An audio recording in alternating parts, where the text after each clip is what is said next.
किसी ने बड़े कमाल की बात कही है कि अच्छी बातें कहने से ज्यादा अच्छे काम करके दिखाओ, क्योंकि दुनिया सुनने से ज्यादा देखना पसंद करती है।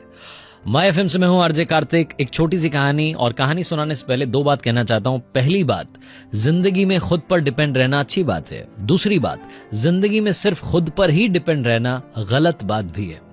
एक बार एक गाय घास चरते चरते कब जंगल के बीच में चली गई उसे पता नहीं चला। दोपहर खत्म होने को थी, शाम शुरू होने को थी। गाय रास्ता ढूंढ रही थी बाहर निकलने का, अपने मालिक के पास जाने का उसे रास्ता नहीं मिल रहा था। तभी उसे आहट सुनाई दी। उसने धीरे से पीछे देखा तो एक शेर दबे पांव उसका पीछा कर रहा था, शिकार करने की तैयारी में था। अब गाय के पास में सिर्फ एक रास्ता था कि वो जंगल के और अंदर जाए। पीछे मुड़ती तो शिकार हो जाता।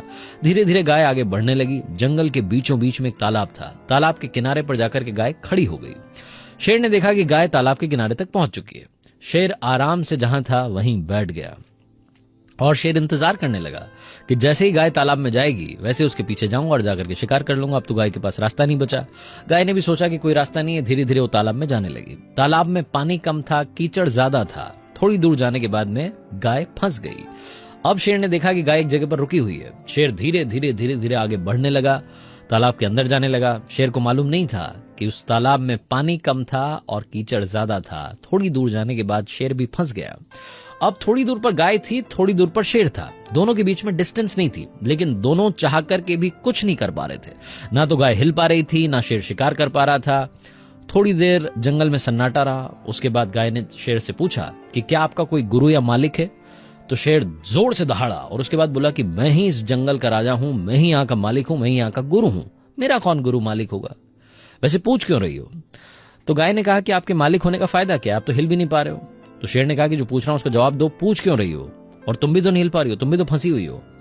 तो गाय ने कहा कि मालूम है क्या, अभी थोड़ी देर बाद शाम हो जाएगी, मेरा मालिक मेरे घर जाएगा और घर जाकर के देखेगा कि मैं वहां पर नहीं पहुंची हूं, नहीं बंधी हुई हूं, तो मुझे ढूंढता ढूंढता जंगल में जरूर आएगा और मुझे यहां से निकाल करके वापस ले जाएगा। वाकई में थोड़ी देर के बाद में एक इंसान वहां आता है, एक आदमी आता है और देखता है कि तालाब के बीच में गाय फंसी हुई है। वो धीरे धीरे गाय के पास तक जाता है, शेर से दूर रहते हुए, और गाय को बाहर निकाल लाता है। उसके बाद में गाय और वो आदमी दोनों एक दूसरे को देख रहे होते हैं और फिर शेर की तरफ देख रहे होते हैं। वो चाह करके भी शेर की मदद नहीं कर पा रहे होते हैं, क्योंकि जैसे ही मदद करेंगे शेर उनका शिकार कर लेगा। ये छोटी सी कहानी जिंदगी में बहुत बड़ी बात सिखाती है। जो गाय है वो आपके हार्ट का सिंबल है। आप जितने हम्बल रहेंगे, जितना गाइडेंस फॉलो करेंगे, उतना आगे बढ़ेंगे। और ये जो शेर है ये आपके सर का सिंबल है। जितना आप अहंकार में डूबे रहेंगे, बस ये सोचेंगे कि आप ही आप हैं, घमंड तो राजा रावण का नहीं टिका, हम लोगों का क्या टिकेगा। ये छोटी सी कहानी जिंदगी में एक बात सिखाती है, सही गाइडेंस को फॉलो कीजिए, आप कमाल कर दिखाएंगे। और लाइफ में गुरु का होना बहुत जरूरी है, क्योंकि बिना गुरु के इस दुनिया के संसार को कोई पार नहीं कर सकता। तो सही गाइडेंस के साथ कर दिखाओ कुछ ऐसा कि दुनिया करना चाहे आपके जैसा। हर सोमवार सुबह 9:30 बजे मेरे पेज पर देखिए एक नई कहानी। याद रखिए, अगर आप कुछ अच्छा सुन रहे हैं तो आप माय एफएम सुन रहे हैं। चलो आज कुछ अच्छा सुनते हैं।